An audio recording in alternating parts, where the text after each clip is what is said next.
니콜로 마키아벨리의 군주론은 500년이 지난 지금까지도 정치학, 경영학, 인사, 조직 관리 등 다양한 분야에서 끊임없이 읽히고 논쟁을 불러일으키는 최고의 고전입니다. 4단계로 나누어 정리해봅니다. 1. 군주론의 시대적 배경. 왜 이런 잔혹한 책이 나왔는가? 마키아벨리를 제대로 이해하려면 그가 살았던 15세기 말, 16세기 초 이탈리아를 알아야 합니다. 당시 이탈리아는 하나의 통일된 국가가 아니라 피렌체, 베네치아, 밀라노, 교황령, 나폴리 등 여러 도시국가로 쪼개져 서로 싸우고 있었습니다. 외세의 침략과 무능한 용병, 프랑스, 스페인, 신성로마 제국 같은 거대 강대국들이 이탈리아를 전장으로 삼아 짓밟고 있었습니다. 이탈리아 도시국가들은 스스로를 지킬 군대가 없어 돈을 주고 용병을 고용했는데 이 용병들은 돈만 밝히고 결정적인 순간에는 도망치거나 배신하기 일쑤였습니다. 마키아벨리의 절망과 열망. 피렌체의 고위 외교관이었던 마키아벨리는 군사력과 강력한 지도자가 없는 국가가 얼마나 비참하게 무너지는지 뼈저리게 목격했습니다. 정권이 바뀌면서 공직에서 쫓겨나고 고문까지 당한 그는 메디치 가문의 가문주에게 이 책을 바치며 제발 강력한 군주가 되어 이 찢겨진 이탈리아를 구원해달라고 눈물로 호소한 것입니다. 즉, 군주론은 악마의 지침서가 아니라 국가의 생존과 안정을 위한 가장 치열하고 현실적인 생존 전략서였습니다. 2. 군주론 핵심 장별 디테일 요약. 총 26장으로 구성된 군주론은 크게 4개의 파트로 긴밀하게 연결되어 있습니다. 파트 1. 군주국의 종류와 통치 방법. 마키아벨리는 국가의 형태를 분석하며 시작합니다. 특히 과거부터 내려온 세습 군주국보다 새로 권력을 잡은 신생 군주국을 어떻게 유지할 것인가에 집중합니다. 혼성 군주국, 기존 영토에 새로운 영토를 병합했을 때 문화와 언어가 다르면 반란이 일어나기 쉽습니다. 마키아벨리는 이를 해결하기 위해 군주가 직접 그곳에 가서 살거나 핵심 지역에 식민지를 건설하라고 조언합니다.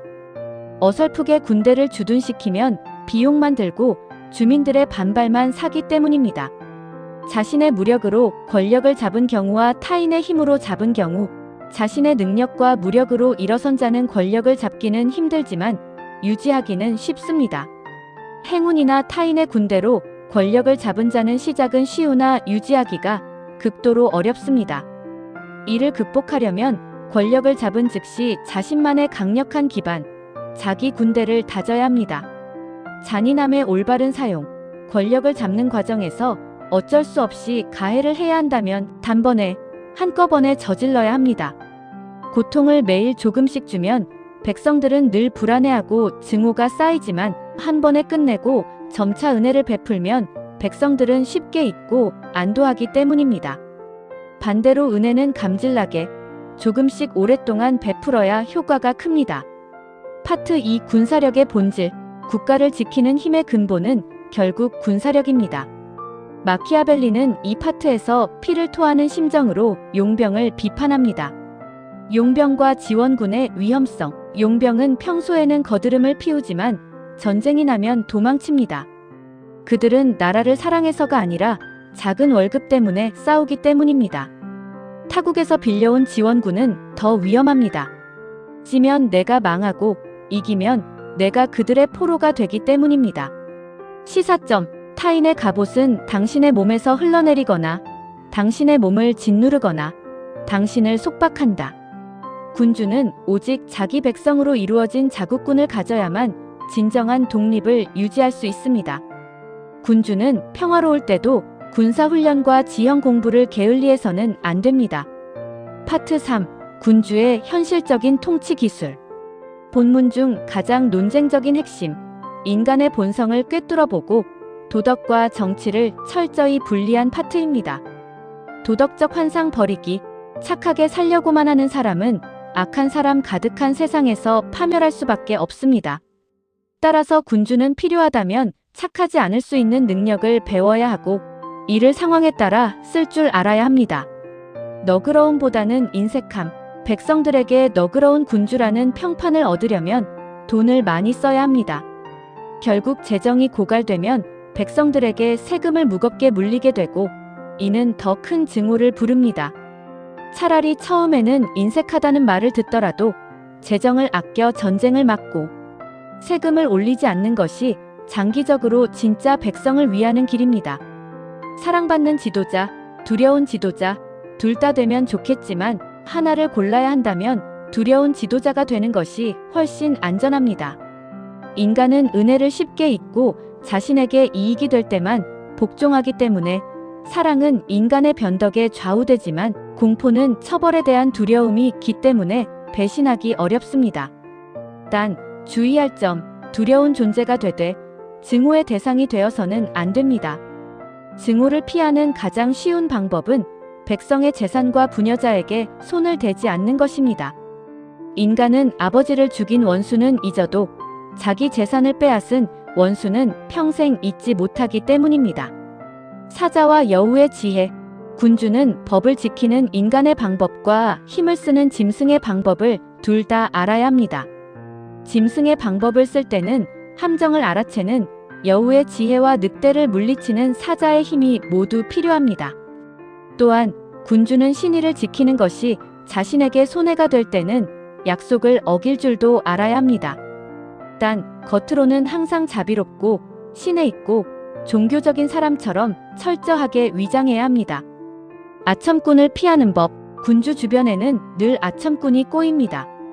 이를 막으려면 나에게 진실을 말해도 결코 화내지 않는다는 것을 보여주어야 합니다.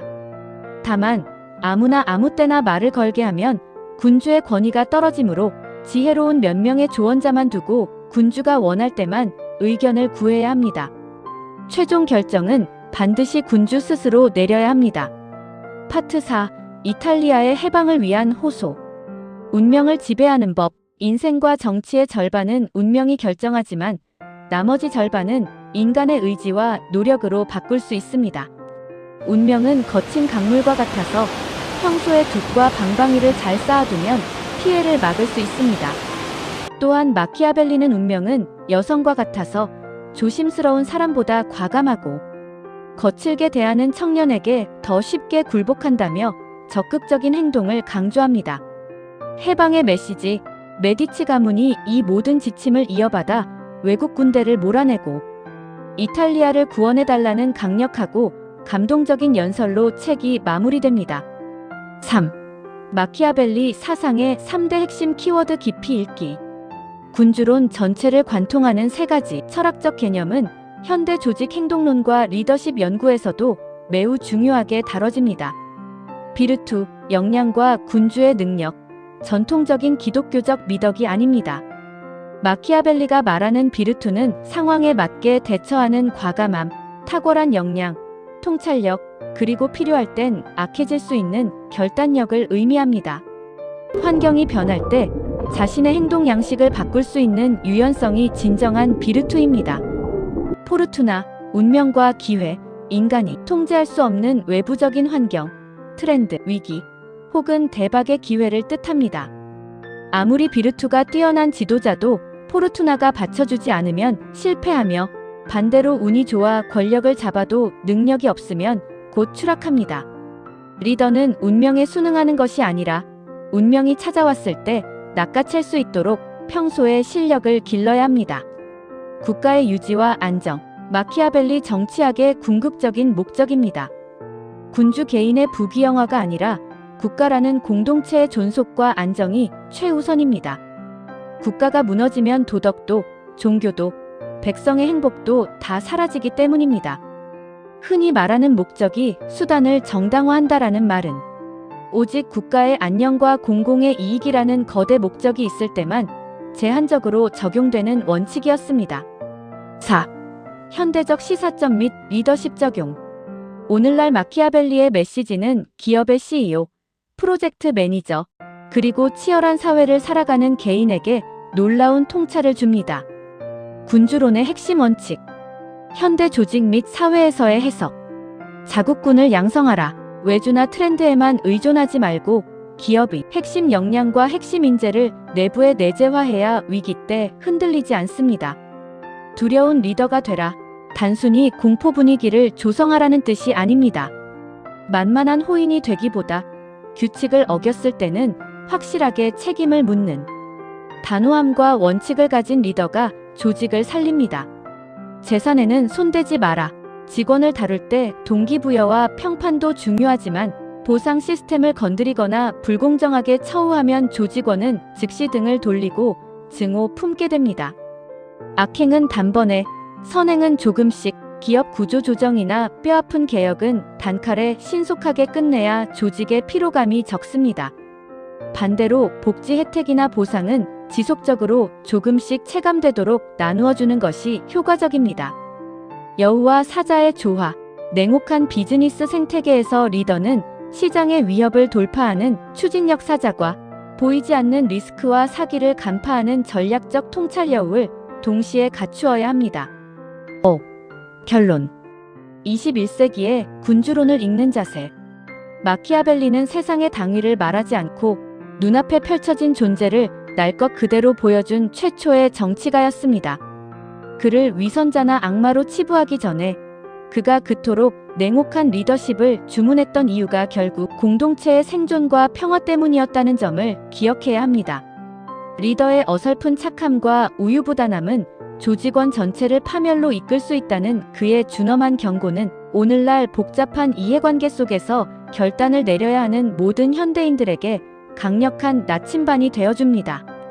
이상 마인드노트 도훈이었습니다.